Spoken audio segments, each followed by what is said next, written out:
Good morning, everyone. Thank you for joining us today. We're excited to introduce Nathan Graham, the Director of Commercial Services for Realtors Property Resource. Thank you for joining us today. We're excited.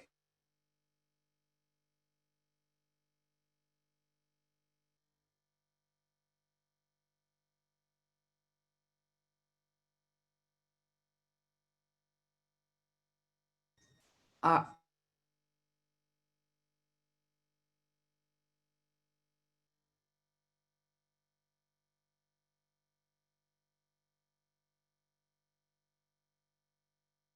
all right, sorry, I had the YouTube up and I hadn't had it muted yet.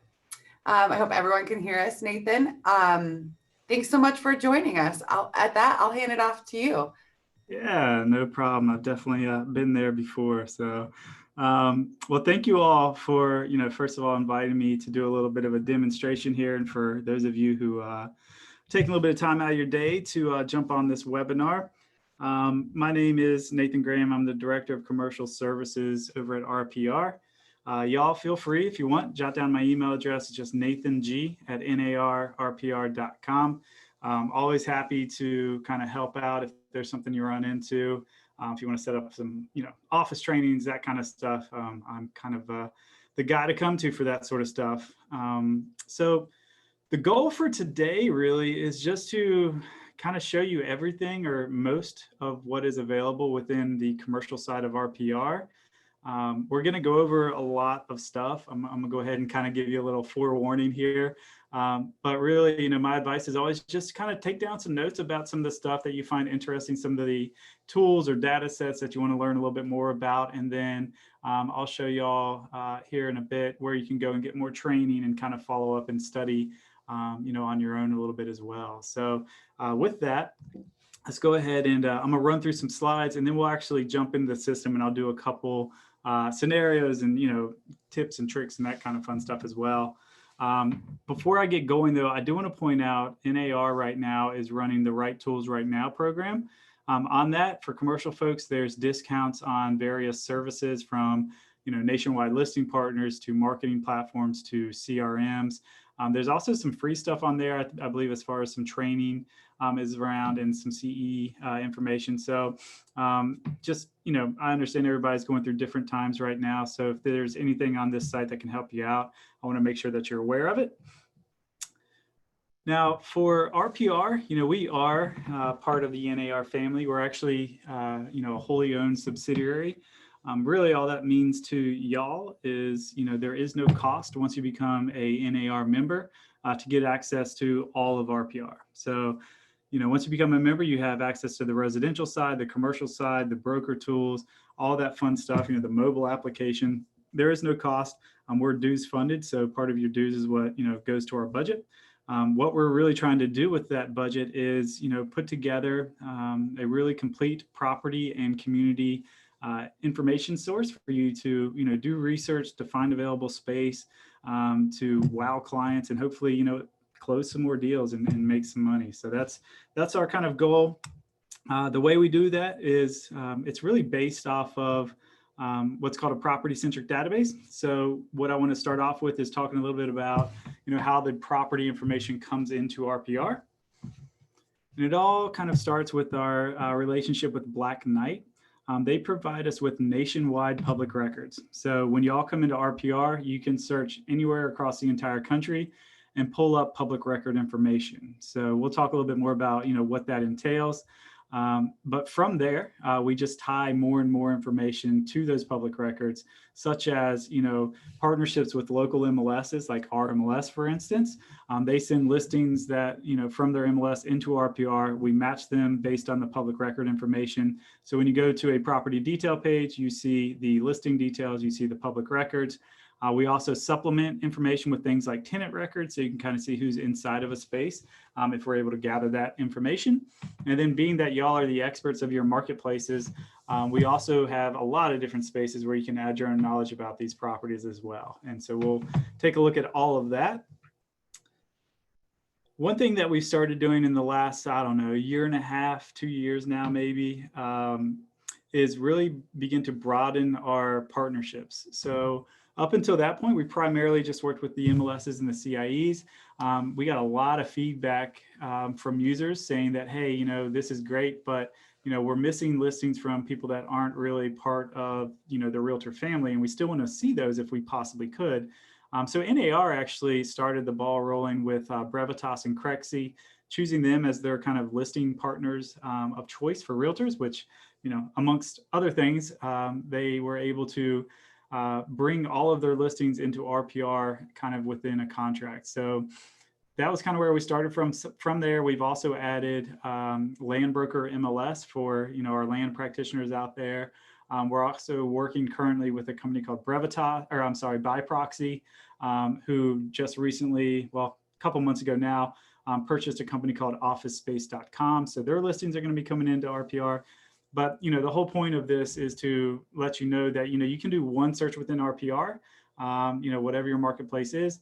And you'll see, you know, if you're a subscriber of your local MLS, you'll see those listings, but you'll also see automatically anything from Brevitas, Crexi, Land Broker MLS, et cetera, that's, you know, realtor listings, non-realtor listings, the whole kit and caboodle. And you can also go and search other marketplaces that you're not, you know, a subscriber of an MLS to. So you now have, you know, nationwide access to on-market available properties. But we all know, you know, the properties are, you know, probably the majority of the deal there. But you also have to make sure that, you know, the business plan or, you know, the intentional use of that space is going to kind of match up with what the community wants and needs are. And everybody has, you know, specific drivers of their business. So you want to kind of tie that in as well. To do this, we've partnered with a company called ESRI. I'm sure a lot of you all on this call are pretty familiar with them. They are kind of the go-to standard for, you know, local governments doing GIS work. You know, if you're a CCIM member and you've used Site to Do Business, ESRI built that platform. So, you know, a lot of the same data sets that those folks are using are inside of RPR. Things like economic demographic information, consumer profiles are in there. We also have things like nationwide traffic counts, nationwide business points of interest.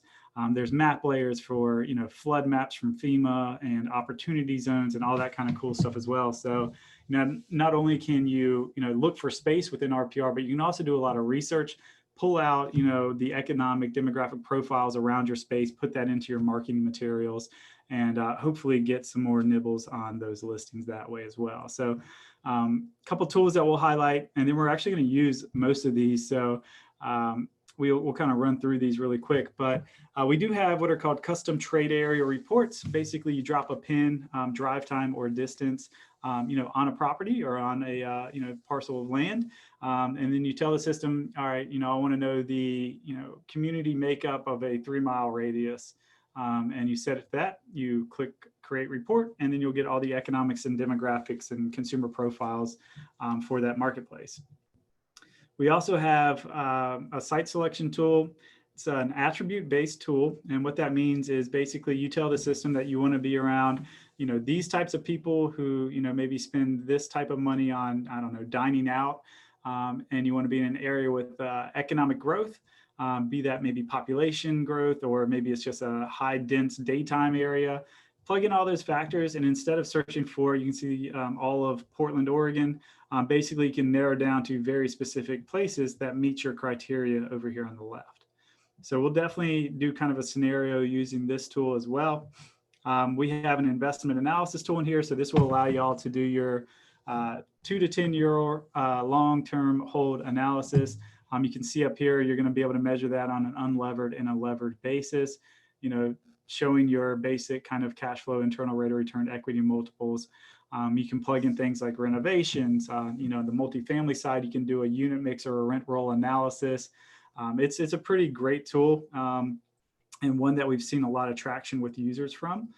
So we'll definitely do a really quick overview of that. I won't have enough time to kind of dive into all of the details within Valuate. But again, today I just want to make sure y'all are aware of all this, and then I'll point you to where you can kind of study up if you want to dive deeper. So if anybody on the call today or the webinar today hasn't already created an account, it's really super and easy and cost effective. So again, there's no cost to do this as long as you're a realtor. the first step is for us to make sure you are a realtor. And so if you know your NERDS ID, you can select that and you plug in your NERDS ID and you can kind of move along. However, if you don't have your NERDS ID, you can select email, put in the last name and your email that's associated with your NAR accounts, and we'll shoot you an email really quickly. And then you just click on activate my account, and that'll get you into this process as well. The only thing I'll point out down here is, if you are a member of, like RMLS, for instance, you just want to make sure that you add that to your profile. If you're not a member of any MLS or CIE in the marketplace, you can also just skip this step. And even if you skip the step, you'll still get all of the, off-market property information from public records, and you'll get all of those on-market properties coming from our national partners as well. So again, account creation is pretty quick, pretty easy. We also have a mobile app. So if you haven't already downloaded this, I would definitely, encourage you to do so. There's one application, and this little cog up here in the top left is how you kind of toggle between residential and commercial mode. Like most things in the NAR world, blue is residential and red is commercial. So if you see a red screen, that means you're on the commercial side. Blue screen means you're on the residential side. And within the app, you can do a lot of the stuff that you would do on your desktop, and some unique things like being able to do a site tour and actually take pictures of the space as you're walking through that and have that added to your reports. Or at the end of it, if you're able to walk around with a potential buyer, you can have a conversation with them and, type in the notes of what they like, what they didn't like, and then, you'll have those notes before you go to the next space if you're doing multiple sites. We also offer what's called rebranding or broker tools. And the key for the commercial folks out there with the broker tools is this branding option. And so what we can do is, if you are a member of a local MLS or CIE, we'll use your office roster that is tied to that MLS. And for any agents that are a member of your office that are also a member of the MLS, they will get this brand, your brand, on the website as well as on the reports that they generate. So, coming from a marketing background, I know how much work goes into kind of building the loyalty and the awareness of brands. And so I think it's really important, if you go into our site today or later on today and you don't see your, company logo, either if you're the broker in charge, get that process started, or go and talk to your broker. There is no cost, again, to do any of this either. It's just one of those things that we think is valuable, and we hope that you can get some value out of. There are some other tools with the broker services that are all residential, but for commercial folks, this is kind of where we key in on, is rebranding the site. So I mentioned this earlier on, but we're about to go through a whole lot of different stuff. If we were all face to face, probably about 35 minutes in, I'd start to see some glazed over looks, because there's a lot to try to take in, especially if this is your first time ever seeing the platform. And so, we do have tons of training online on our blog site, and I'll show you how to get to that here in a bit. There's also these inline tutorials, which are pretty cool, and I'll share those as well, so you can get some little quick tips on every page within the system that way. We also have 24/7, 365 customer support. These folks are employed by NAR, RPR. They are trained on the system. They're actually tested on it periodically as well. So they're pretty knowledgeable. I'm not going to say they know everything about the platform, but they are kind of our tier 1 support folks. And if there is something they can't handle, they will elevate that to the people that can. And then again, my email, just nathang@narrpr.com. So with that, let's go ahead and pull this up. And if y'all have any questions as we're kind of going through all of this, feel free to use the old chat box, and we'll kind of address those as they pop up. And so, as you can see, kind of like I mentioned on the mobile app slide, we're on the red side of RPR. If you do come into RPR and you're on the blue side, that just means you're on the residential side. That's fine. You can hang out there for a little bit, but if you want to get to commercial, just click on the commercial one up here at the top, and that'll get you over to the commercial side of the system. There are 3 kind of ways to jump into RPR commercial. We have your basic go-to search, which y'all have probably used a bazillion and a half times. You got your address bar. You can plug in an address, a geography. You can pull up for sale, for lease, off-market properties, et cetera, et cetera. We will definitely play with that and just make sure everybody's comfortable and aware with it. The next one is where the site selection tools are located, and we will run through a scenario here at the second half of the show kind of walking through a site selection as our starting point and going through the identification of property and all that kind of fun stuff from there. I probably won't go into the thematic maps. And the only reason for that is I typically run out of time. And so the maps, though, just so you're aware, this is just a more visualized way to start your searches. You're going to see maps throughout the presentation, and all of our maps work the exact same way. So you can kind of put together what the thematic map process would look like just from doing or seeing the various map uses that I'm going to highlight today as well. Recent properties, recent searches, recent reports, recent notes that you've added to the system, all of that stuff's going to save here so you can quickly jump into whatever it is you are working on. Down here at the bottom, there's two things I want to point out. Thing one, if you click on blog, and it is okay to leave RPR on occasion. That joke usually crushes live, by the way. We do have here blog.narrpr.com. So this is where I was talking about earlier, where you can go and check out some of the on-demand trainings. So if we come here to learning, and then you can either do live webinars or watch now. And then you just select, what you want to actually watch. So you have things like adding value to multifamily investments through renovations and refinancing, getting to know a community, kind of focuses on all the ESRI data sets and how that whole entity works really. Converting trends in the deals looks at mostly site selection. So you can kind of see, as you're watching our presentation today, take down some notes about you want to come back to. And then you can always come to this blog page and spend some time on your own digging into some of these trainings.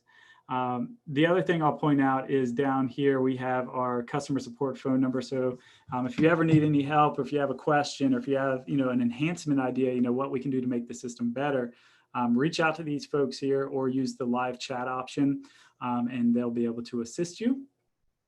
The other thing is these little scholarly caps. You're going to notice this on every page. You click on it and it has, videos that pertain to whatever page you're on. So we're on the home page. So you have on your first visit, you have your Crexi and Brevitas partnerships, articles about how to use opportunity zones, putting together a commercial marketplace, and then more of the common questions. So keep in mind, if you're on a page and you want a reminder as to what you can do with it, those little scholarly caps are going to be a good guide, a quick reference, and a quick reminder for you.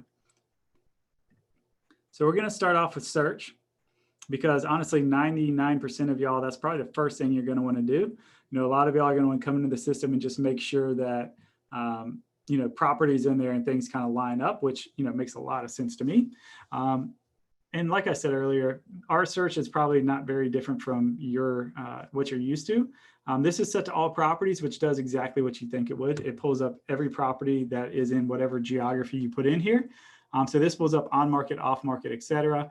If you're just looking for sale, you want to toggle to for sale. If you just want things that are for lease, you obviously want to toggle to the for lease.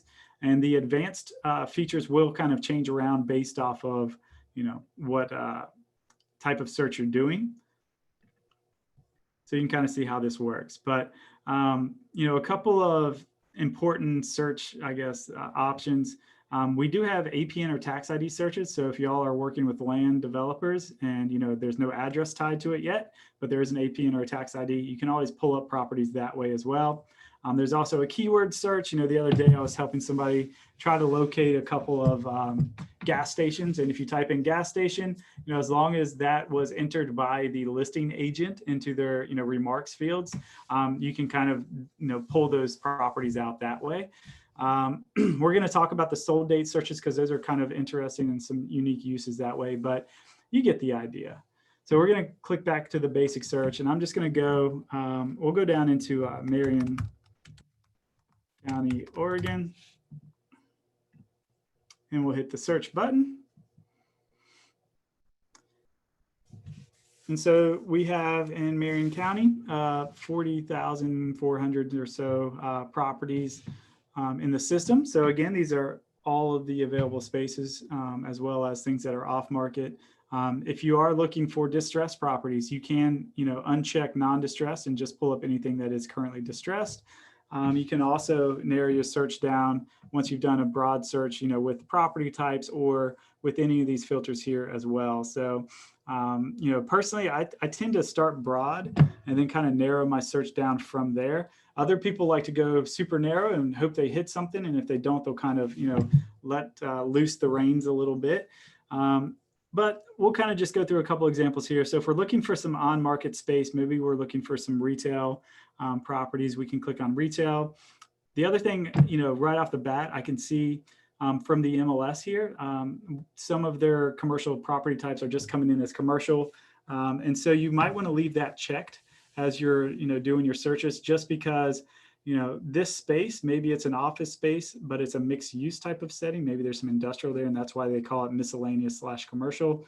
You know, if you're looking for office, you wouldn't be able to pull that up if you just had office selected and you didn't have commercial selected. So that's kind of what I mean about casting a little bit of a broader net.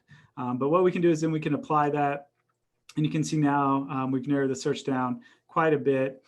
And we can start to see here some things that are for lease, for sale. You know, if we want to narrow it down even more, we can obviously take out commercial, and that'll just pull up anything that's listed as retail only.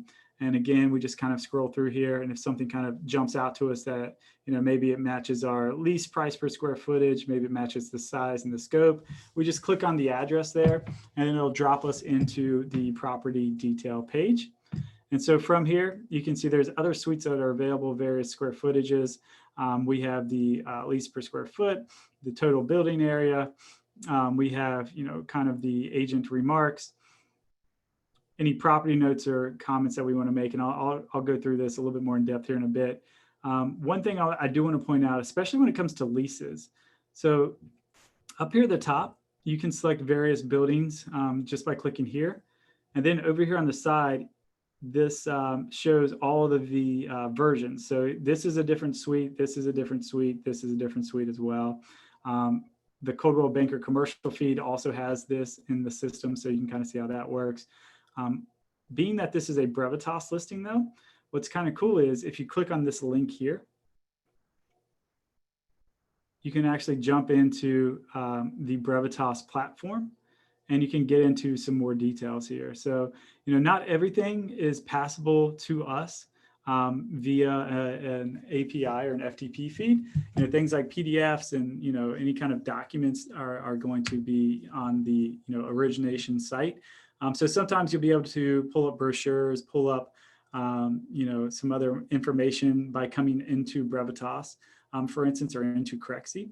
And you'll be able to kind of pull it up that way. So kind of keep that in mind. And if you are on Brevitas and that's where you choose to start searches, you can also jump into RPR once you've tied your account to the National Association of Realtors. So it's kind of a nice relationship we've created with them. And I think this is kind of the path we're going to start going down more with some of these partners, where we try to put in some linkage and, you know, allow the workflows between the two sites to kind of be a little bit more seamless. Nathan, thank you. We've got 2 questions from attendees. Okay. One is, does this include all properties on LoopNet and CREXI or any other commercial search engine?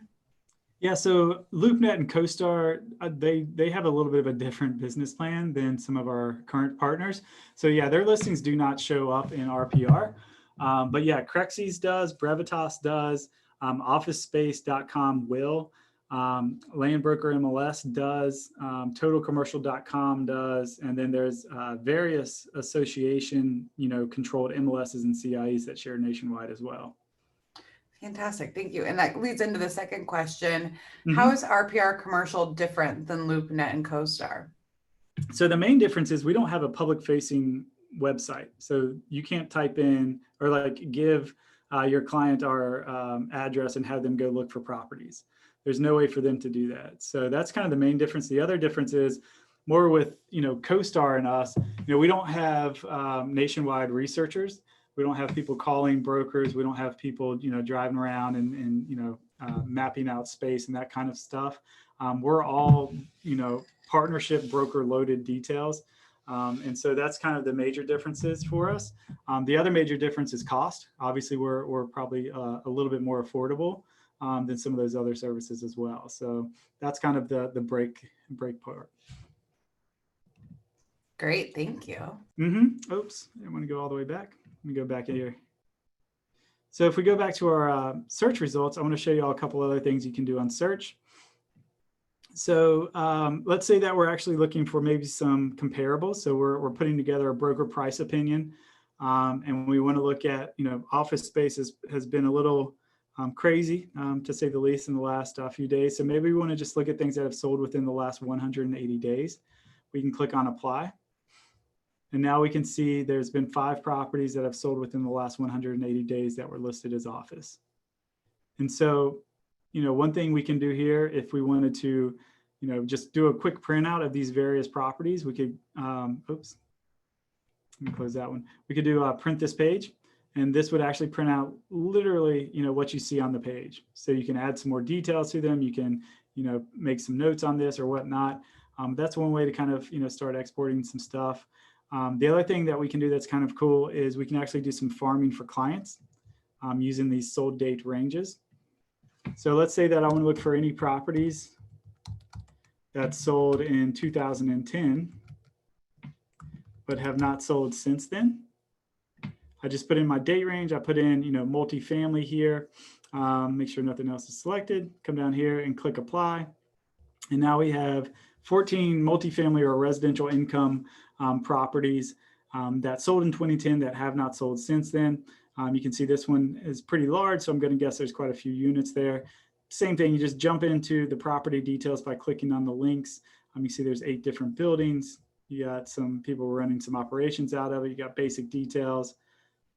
You have your legal descriptions, your tax information, your deed records, and so on. So, the one thing that we do have, we can get down to the, corporate ownership information.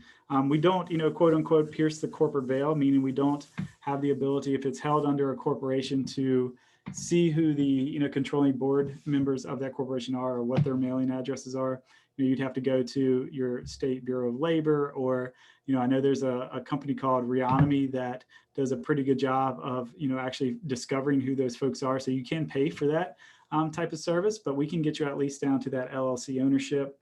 The other thing we could do, I know 14 properties probably isn't too many, but we can come to the maps here, and we can come down and we can do things like flip on opportunity zones. Oops, zoom out a little bit. And you can see here all those little orange markings. Those are the various opportunity zones within the marketplace. So we can select, I don't know, we'll just select these couple here. And you can see now I can search in just those 5 geographies. And now we have 5 properties that we know sold in 2010, have not sold since then, and are inside of an opportunity zone. So it's a great, reason to reach out to people and say, hey, a lot of folks are aware of opportunity zones and kind of the benefit of putting those on market right now. But some folks aren't. So you might be able to leverage that in your pitch to have them list with you. So any questions about basic search? I think looking for properties, looking for comps, and then also looking for potential clients are kind of the key things that people do. But is there anything else that's popped up? All right, hearing none, let's go ahead and move forward. We do have a question. Oh, okay. Will commercial listings and data by residential realtors show up in RMLS, or in RMLS show up? Yeah, RMLS is one of our partners. So any listings added by their subscribers comes into RPR. If you are a subscriber to RMLS, I know you'll see their listings. I'm not sure that they share outside of their subscribers though. So if you're not a paying subscriber of RMLS, I don't think that you'll see listings. Great. And then is there a way to search for brokers who have is there a way to search for brokers who've done searches for a property that match the one you're going to show on the market, you're going to have on the market shortly? Like if I Templex in the market, can I find agents who've been searching for a Templex in the area? I will be listing one. No, we don't have that capability. That's something that we've talked about. So we're actually this year going through, our product focus has been on redesigning pretty much the entire site. So Q1 of next year, you're going to see a completely different RPR. And that's one of the things we've kind of talked about, maybe not so much searching, but trying to figure out a way to create a marketplace. I will say I believe it's Brevitas, and I think Crexi does it as well. They do have a database of buyers and buyer profiles. I don't think that is within the free tier of their membership, but with NAR's partnership, y'all do get 30% off of any, upgrades. And so you can, if it's not part of the free package, you can always upgrade and try to get access to potential buyers of that space as well. Are there any other questions? We've got some folks who are listing resources for discovering business addresses. Okay, cool. And looking at registered business names for more information. Then we have one, are the properties sold, all properties, not just through MLS? Yeah, that's correct. Yeah, so the sold information comes from both the MLS and public records. And so we capture anything that doesn't go through an MLS or one of our partners that way. Yep. Great, thank you. That's the last of the questions. Awesome. Awesome. All right. Well, I do appreciate the interaction. It lets me at least know that we're all together on this. So let's jump into the site selection. And so what I'm going to do is kind of walk through, what I think might be a fun scenario. Basically, what we're going to do is identify who we want to be around, the economic demographic conditions we want to be around. And then we're going to go look for, available space. And we'll kind of walk through that whole process. And so we'll put together kind of a, presentation package for a potential investor. Before I do that, though, I do want to talk about, there are 3 different tools here. And so this is the one that I've always kind of focused in on. It's the attribute-based tool that I talked about in the presentation. However, there are these 2 down here. And the reason I don't go over them any longer is because the data that ESRI provides us in order to run these tools, they've stopped updating it. So this is, I believe, now 2 years old. We're actually just going to totally remove it from the system.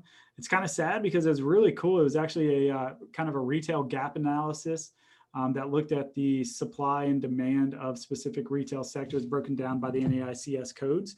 And, I understand why they've stopped updating. There's obviously a lot more, especially right now, a lot more e-commerce to take into account, which these tools really weren't capable of doing.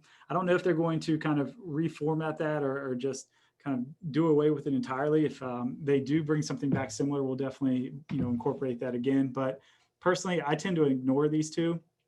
And even when those were up to date, I always focused on the attribute one because it's a lot more flexible. These aren't, strictly confined to retail analysis. You can use this for, if you're looking for a senior care facility, you can plug in, you want to be around seniors with a certain net worth, who own their home and spend a certain amount on healthcare. I've helped folks looking to place ice cream parlors down in Florida because you can look at the annual spending on ice cream by household. So there's more of a demand side to this tool, just overall demand that I think is pretty cool. So what I thought we might do is kind of tap into a fascination of mine, I guess you could almost say, of ghost kitchens. So I don't know how many of y'all are familiar with the concept of ghost kitchens. They're getting more and more popular. I learned about them about 2 years ago. And basically what it was, or what it is these restaurants are starting to see more and more of the DoorDashes, the Uber Eats, what's Crunchyroll, all those fun delivery service names. And, it's back in the day when we had a lot more dine-in restauranting. And even now, I guess, they're starting to clog up the available space inside of a restaurant. You had a lot more people using that option, which is good. But it also, wasn't as, profitable for the restaurants to have, that Uber Eats person come into their stores or the restaurants and pick up food and then take it to the customers. It also wasn't exactly the best, customer experience. Things got cold if it took too long, et cetera, et cetera. And so a lot of smart people got together and they've begun to create these shared kitchens where you have, 10 up to, however many restaurateurs you want to have in a space. They all share, one giant kind of kitchen with, multiple stoves, multiple fryers, multiple et ceteras. And that's where all of the deliveries come out of. And so this is kind of picking up a little bit of traction these days. And I've been able to, do a little bit of research as to, what's driving or, who's using these, Uber Eats apps and that kind of thing. And so I thought it'd be kind of fun just to maybe apply some of that stuff into a site selection. And maybe what we can do is try to find maybe a space that needs to be repurposed. There's a lot of questions right now, what are we going to do with all of these malls or, strip centers that maybe are kind of dying off? And, there's always adaptive reuse in the commercial world. And, it never ceases to amaze me what, people's imaginations are able to come up with to, make that work and, make some good money off of it, because these are typically assets that are seen as less valuable. So we'll kind of play with this a little bit.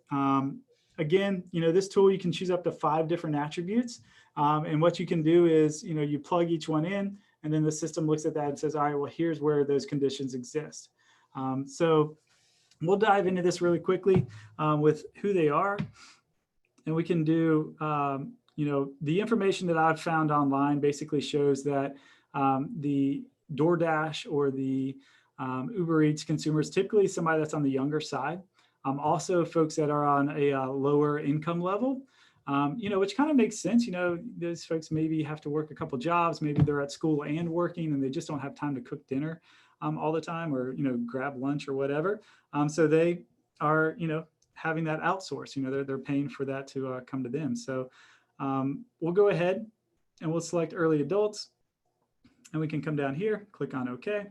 Next up, we can select who they are again, and we can look at their income levels. There's other stuff in here. Gosh, what was it? Oh, a multifamily investor told me he uses his personal finance and other debt because there's student loan debt in there. And he uses that as kind of an indicator of maybe long-term renters. So that's kind of cool. But I mean, there's just so many different data sets in here. This is definitely one of those, things you just kind of want to play around with and see what's kind of applicable to, maybe your focus. Next up, we can look at, dining out at restaurants. So let's look at what people are buying. And you can see, again, just a long list of, potential data sets you can play with. We'll go to dining out, and I'm just going to select all dining out at restaurants. And then next up, facts and stats. Let's look for areas that have dense populations. So we can go to population stats, and we'll go to population density and click OK. And so again, what we're trying to do is, instead of looking for, doing a search for all the properties in Multnomah County, what we can now do is we've plugged in our attributes that we want to be around. You can see up here, the darker the purple, the better the fit. Right now, this is set to cities, but I can change this down to zip codes. And I'll say, if you do, if we were to have just searched, Portland, we could get all the way down to census block groups and see, at a very small level, kind of what the dispersion is of these folks. But then down here, this is what I really like to look at. So this is what I like to call a benchmarking report, because, it allows you to benchmark one zip code directly to the next. You can see here's how they all kind of stack up in the different attributes that we have selected. And so for me, this is kind of the first report that I want to get going. Let me see here. I probably have a custom page. Let me go ahead and uncheck that for now. And what we can do is we can run this report. And then at the end of this, we'll just walk through all 3 reports that I want to show you. At the very end, it's kind of like a presentation package. But coming back to here, we can come down here. We can select, the 5 different zip codes that we're going to be looking in. And now we can do a listing search for all 5 areas, or we can do just an all property search. If you're okay with reaching out to off-market property owners, you can definitely, pull that way. For us, let's just look for listings though, and hopefully something will pop up. Nathan, we have a question. If you don't know the age bracket you're looking for, how would you go about your search? Like, if I didn't know early adulthood was the people group who did dining out. So the way that I do this is, I'll read a lot of the reports that get published. And so a quick Google will do miracles for you if you're trying to understand, what's driving a certain sector's demand. Like right now, if you typed in, who uses delivery apps, into Google, you'll come up with a couple different reports. The other thing, a lot of like, if you go to Whole Foods website and you look at their real estate section, they actually put down what their attribute characteristics are. So, one of the interesting ones that they do is they look at highly educated folks. They look for areas that are concentrated with that. So, there's various ways you can do it. If I was working with a specific retailer, or maybe somebody that has a retail similar to one of the bigger brands, I would just go to their website and see if they have a real estate side, and usually they'll post what they want to be around. Some of them want to be around other businesses that are similar. Some of them say we will take any property within a 5-minute drive time of a Walmart. So there's lots of different ways to discover what types of attributes you want to be looking for. The other way to do it is just have a conversation with the client that you're working with. Hopefully they will know, what drives their business. Maybe you're working with an office person. They need to be around highly educated people that are within a 10-minute drive time or something like that of the space. You can definitely set up your searches that way as well. So that would kind of be my suggestions. I'm not sure I answered exactly what that question might have been, but it's all about, being good at researching and using, Google search and, understanding, that people want you to find them space and they want to be in a space that's successful. So a lot of times they will just give you that information as well. So continuing on, we have 72 different properties that have been pulled up. Again, we're kind of looking for a large space. Usually these are kind of 1-story types of facilities. I haven't seen too many 2-story ones, but we can narrow this down a little bit, probably eliminating some of these. We're probably not going to be transitioning any healthcare or hotel, motels, or multifamilies into this. Industrial might be a good one, but honestly, industrial is probably one of the more expensive asset types going on right now, unless it's somewhat dilapidated, I guess. Restaurants and bars, we can click retails, shopping centers, and then we just click on apply. And then that's going to narrow down our search to 33 different spaces. And so, now we're just basically doing a search like we would any other, type of search. So we can, right now this is set to most expensive. So if we wanted something that's kind of, in the middle range here, maybe we want to jump into this property. It's got, 20,000 square foot, which is an ample amount of room, I would imagine. Seems like it's got, some good parking along the sides here. Even some drive-in delivery services, so we can have bulk deliveries pretty easily. Just kind of understanding the space and the makeup and the profile of what we're putting into it. Exceptionally well-located retail property with the flexibility for an investor or developer. That's kind of right off of our bankroll here. We have majority of tenants have been at this location for 12 years and have expressed an interest in staying. Doesn't mean they have to, I guess, which is kind of sad. The property is located in an opportunity zone. So for us, if we're going to come in here and do a big redevelopment, we're also going to be adding jobs. We probably meet a lot of the criteria for some of those capital gains tax deferments through the opportunity funds. So that would be an interesting thing. If we learned that and we hadn't created a fund yet, maybe that'll get us thinking that maybe we should do that. The other thing we can do is we can actually confirm whether or not this is in an opportunity zone. We can come up here to the show geographies like we did earlier. And true enough, we're right there in the Lloyd district. And so what I like to do, whenever there's a nice image like this, I'll just grab a screenshot. So for me, it's Command Shift and 4 on a Mac. And then you just grab the image and you'll see it kind of pops up there in the bottom corner. And now we can actually upload this as a photo to kind of go along with our package here.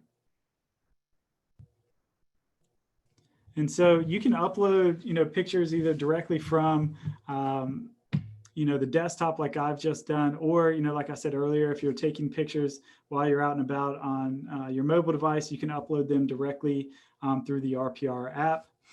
Not sure why that's not loading. Sometimes I'm on the Zooms, these things kind of take a little bit longer, but we'll kind of continue on down. Not a whole lot of public facts coming in for us. We got listing facts. The other thing you can do here is add your changes. So if for instance, there's obviously one building, maybe currently there's 3 different units in there. We can add a new row. We can do things like, parking spaces. Maybe there's, 6 on the side of the street, something like that. You can hit save.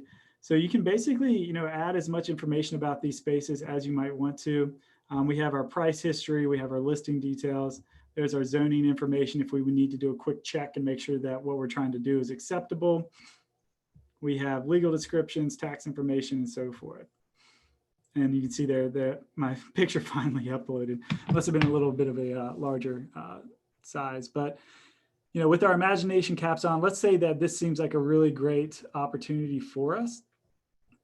You make that a little bit less. Let's say that we want to look at this from an investment standpoint now. So we've gone through, we've looked at the property details, everything kind of matches up. We can click on evaluate property analysis. And that link, this little image here, that's going to be on every property, residential, commercial, even on the mobile app. So you can do an investment analysis from basically anywhere. The reason it's on the residential side is, two things. First of all, you could have a single family rental income that you want to analyze, which you can definitely do. You can also do flip mode. So if you're flipping residential properties, you can actually analyze, if you hold on to this for 5 months instead of the 3 months you planned on, what kind of damage is that going to be doing to your net profit? So it's a really great little system. There's also back of the envelope calculators for any of you land developers. So you can understand, just what the potential might look like if you do a condo development in this area on this parcel of land. But you can see here, you can do 5 files at one time. You can upgrade if you wanted to, or if you just click here, select the 4 that you want to keep, hit submit selection, and you can kind of, move along with your investment analysis. And so you can see we pass along a little bit of information. We have the property name, the analysis name, or the scenario name. What's cool about this is you can actually do multiple scenarios. So I could do 3 different variations of this one investment if I wanted to. Pulling up, maybe I'm going to look at one with a heavy renovation, one with a light renovation, one with no renovation. You can do those 3 different scenarios, see which one kind of makes the most sense, and kind of go that route.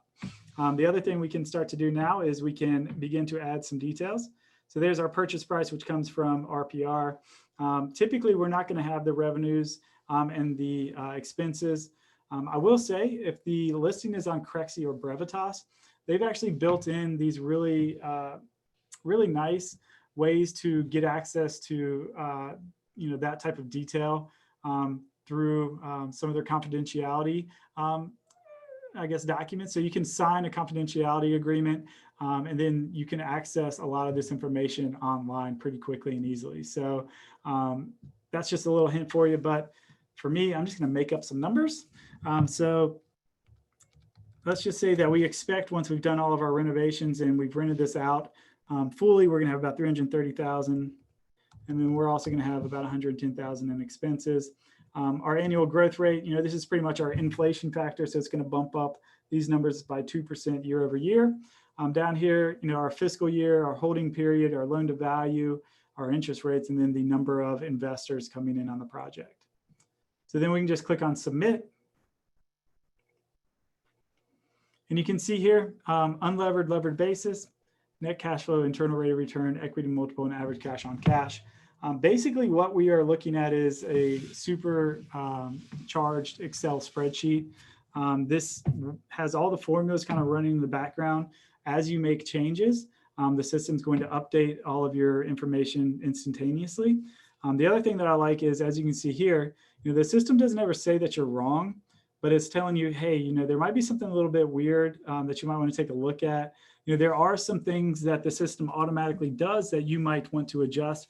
One of those things is it bumps up the sales cap rate by 0.25% year over year. So sometimes if you're holding on to it for 10 years, maybe it gets a little bit higher than you would expect, which also affects, of course, your sales costs or your sales price. So we can scroll down here and I can show you all a couple of things really quickly. So right now you're seeing a negative 8% property value growth. We're obviously going to be doing a lot of renovations. Maybe we think that's going to add value by year 10. So we can bump that up to 10%, and you can see automatically the sales valuation goes up and the sales cap rate goes down. And then all of these internal rates of return got bumped up as well. And so basically what we would do is kind of walk through each of these tabs. I'll show you all a couple of other quick things, and then we'll kind of move along because I only have 10 minutes left. But down here for each month of the entire hold period, You can add things like capital reserves, renovations, TIs, LCs, and other costs. So if we're going to do a lot of renovations here, maybe we're going to do 40,000 in month 1. And then let's just say we're going to do 60,000 in month 2. And we'll kind of leave it at that for now. But again, the system's saying, all right, there's a mismatch between this and on the purchase and sales screen. All we got to do is come over here. And then we just have to add our renovation budget into the purchase details. And now we're good. And you can see that automatically affected our internal rates of return as well. And so what we would then do is kind of add in all these one-timesy types of fees and 4% for the selling cost or whatever you think it might be. We can come to the source of funds screen. Now we have the loan details. You can set up the amortizations, the terms. If you're assuming an existing loan, you can factor it out that way. Here's our LTV test. It's kind of a rule of thumb, whether or not your local, loan officer is going to want to put that on their books. Your debt service coverage ratio test kind of does the same thing. And then we have the option to add multiple investors if we want to. If we have multiple investors, we can set this up. So 30, 70% on the equity side. And then we can break apart, either by multi-tier waterfall residual split or a single residual split. We can have, thresholds or hurdle rates plugged in. So basically what that's saying is if I'm the sponsor of this, meaning, I found the deal, I'm putting in the 30%, I'm managing the whole process. The investor's just kind of, collecting money and funding most of it. If I can negotiate an 8% hurdle rate or threshold, if I can get this on a levered basis to outperform that, then I get a little bit of a bump. And so you can see there's a bump at tier 1 as well. So we can then go to our reports and kind of see what that effect has. So now you can see I came in with 30% on the equity side, but on the profit side, I get a little bit of a bump because I manage it so well. And theoretically, everybody's going to be happy with the returns. Here's the overall performance. And then here's the waterfall structure kind of broken out. So the other thing we can do is take a look at the cash flow. So this is for the entire 10-year hold period. There's our NOI. There's the cash flows before debt servicing. Here's the acquisition. There's that 100,000 I did in renovations. And then here's our unlevered cash flows. So that'll give us an unlevered internal rate of return of 8.11%. And then we add in the debt, leverage it up, and we get a little bit of a 12.64% return on that. So you can share this a couple of ways. We can share this as a hyperlink and email this out with the reports that we're doing, or we can export this into PDF or an Excel spreadsheet. I'll show you all what the PDF looks like here in just a second. So I know that was a really, really quick overview of Evaluate. Just know that it's there, know that there's a lot you can do with it. And you can always dive into more training afterwards as well. So continuing down our little path here, let's say that we've done our due diligence. We think this is a great space. We want to create a report. Now this is going to default to the property report. And this time I'm going to uncheck that one for now. But what I'm going to do is add that PDF through the Manage Custom Pages. We'll delete this one. We'll click on Add. And here's that one that I just exported. And so you can add up to 5 different custom pages. They can be whatever type of PDF you want, as long as it's under 10 megabits. And let's put this one at the end. And these little sliders will allow you to bump them up and down that way. And then you just hit Save. And now that report's at the very top. So we will run this one. The other thing we can do while we're on the property detail page is a couple of things. So since I'm running low on time, let me go ahead and get the custom trade area generating. So we can come to this map pin and let's do drive time. And let's say that, typically 10-minute drive time will keep the food warm enough to make the customers happy. We'll create this as a trade area analysis report.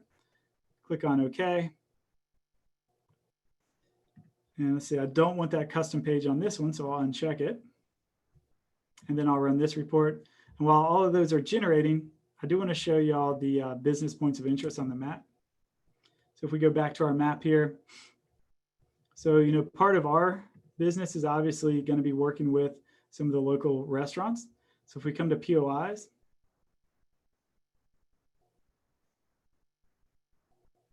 Come on, there we go.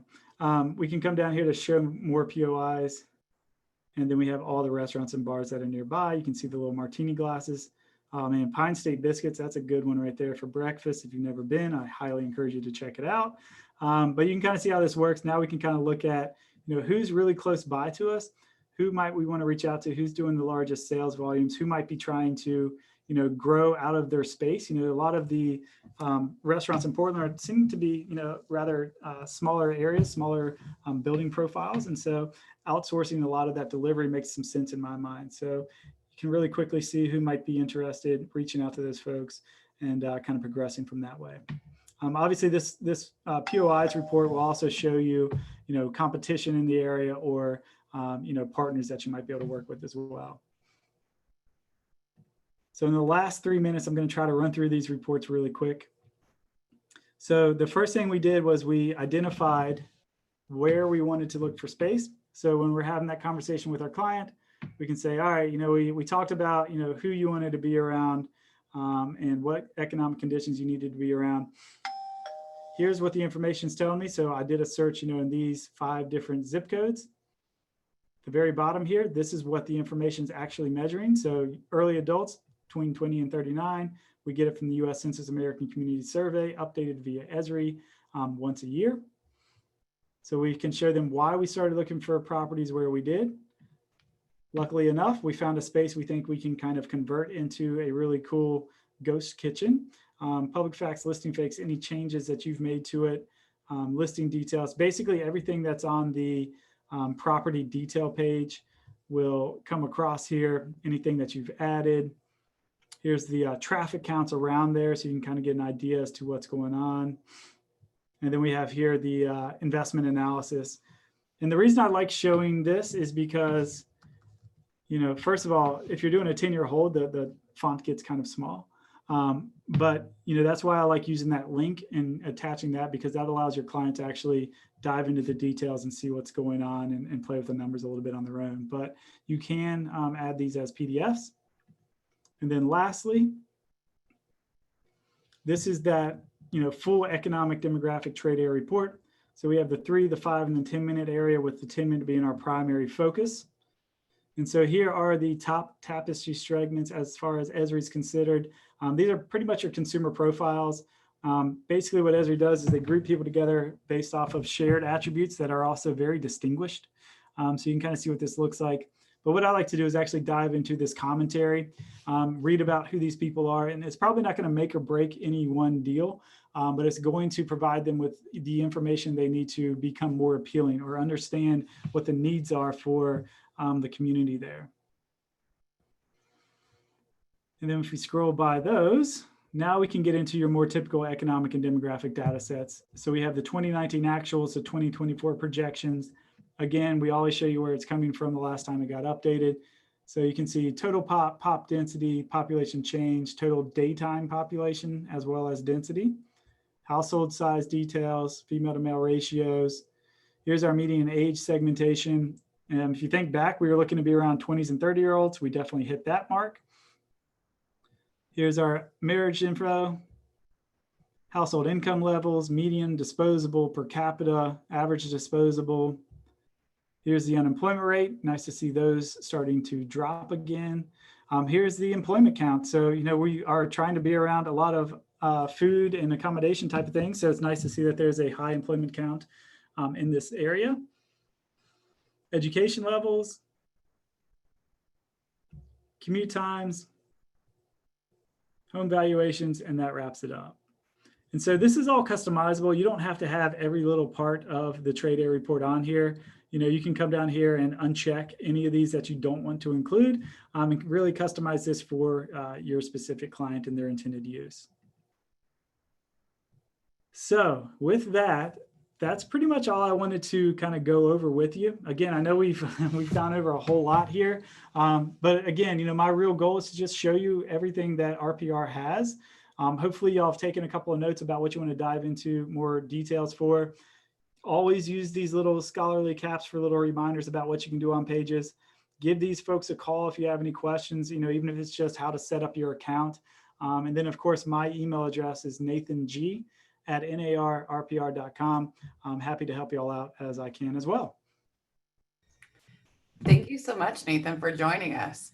Just as a reminder to all the members here who are commercial members, we have the commercial member town hall on August 20th at 10 a.m.